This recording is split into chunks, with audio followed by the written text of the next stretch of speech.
Good morning, all empathic, sensitive souls. Happy Wednesday. It's Denise here. Another day, another dollar. And Monday we drew that listening card. And it talks about are you able to speak your truth? Are you be able Oh my gosh, I'm so tongue-tied this morning. I don't even know if I'm awake yet. Are you able to speak what you want to speak and are okay if people hear you or don't hear you?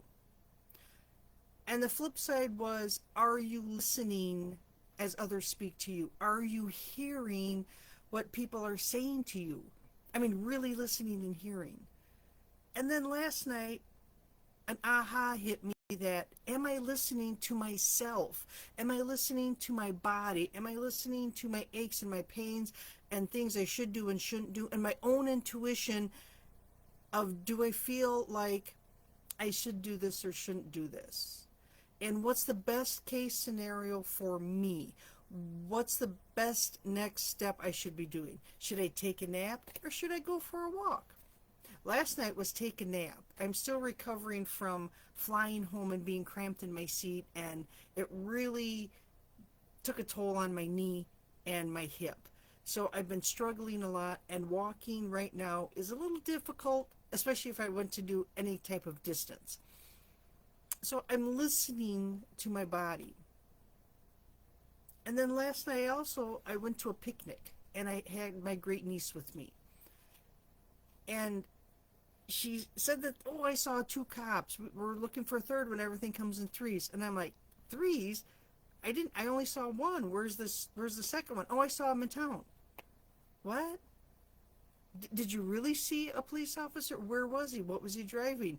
Well, I don't know. And I was getting very mad, and I'm like, why am I getting mad? So I'm listening to me ask her all these questions, and she had no clue. Did you see it when you were with your mom? No, I was with you. Was it today? Yeah. Was it on the road? Yeah. Were we in the car? Yeah. Were we in town? I think so. Was it between here and the next town? I don't really know. Was he down by the school? Was he down by the bar? Was he by the post office? Was he by the railroad tracks? So did you not see him then? And part of me was, if it comes in threes, I have another police officer showing up somewhere, and I don't want to get stopped. And yes, I was going a little faster than I should have been, but not aggressively or overly fast. And then I had to stop myself and like, what does it matter? Why am I getting upset? Why is this triggering anger in me? And I had to listen to the tone of my voice. I had to listen to what I was saying to her, and I was listening to how she was responding to me, and she was getting upset. Whoa, stop the train. Let me get off. Let's start over again. So then I switched topics, let all that drama go, because why am I upset? I still don't know why I was upset.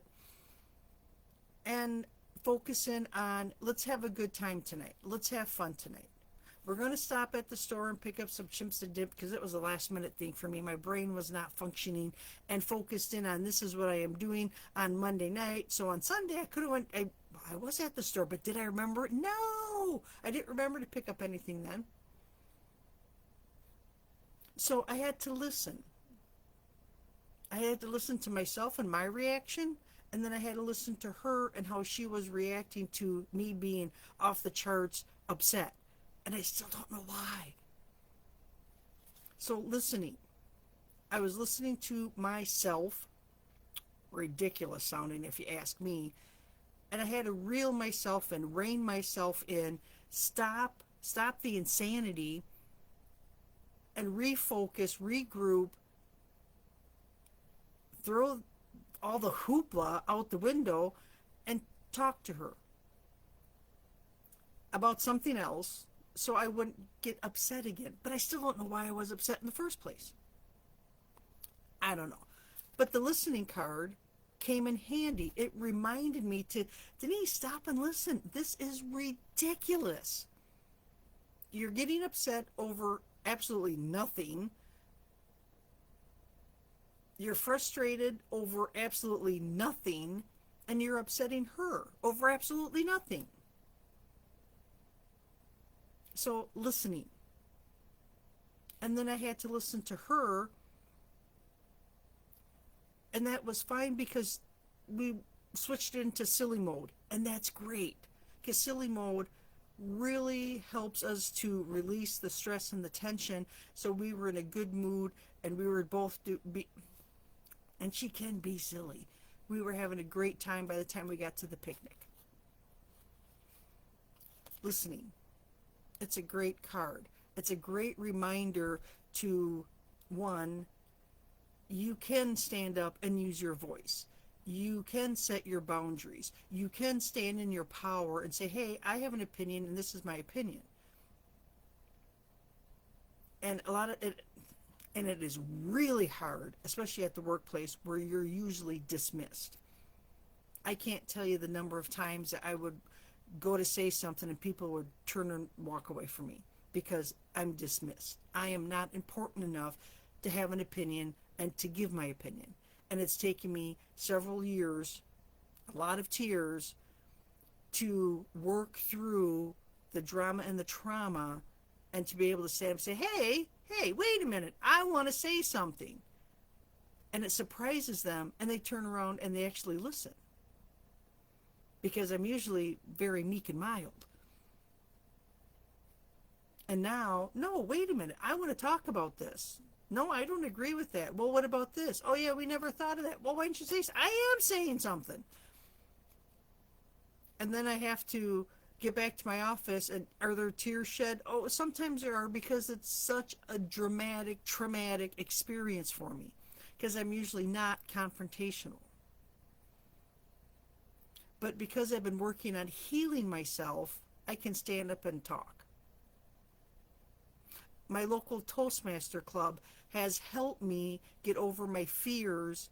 Am I over them all? But get over my fears of speaking in public. I can make small talk with the best of them now. When I was on vacation, I would talk to everybody in line as I'm waiting to pay for something. They had stores out there that I've never heard of before. And I was really confused as to where to go and what to do.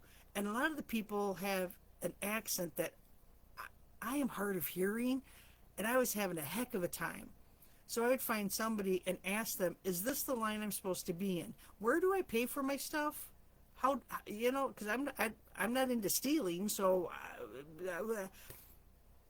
and I was not afraid to approach people and talk to them. Whereas in years past, I would have just broken down into a puddle of tears because it would have been very traumatic for me.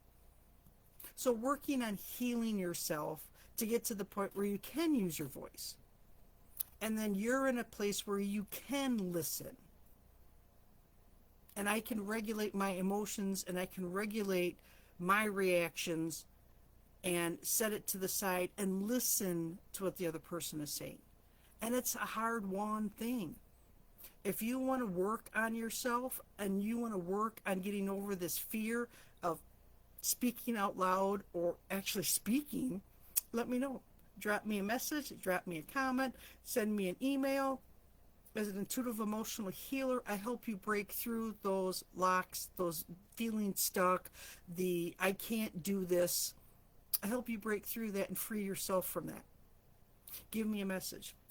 Listening card. I hope that this works for you this week. I hope that it resonates. Let me know. Drop a comment. I will hop back on Friday and see how the week unfolded. Have a great week, everyone. Bye for now.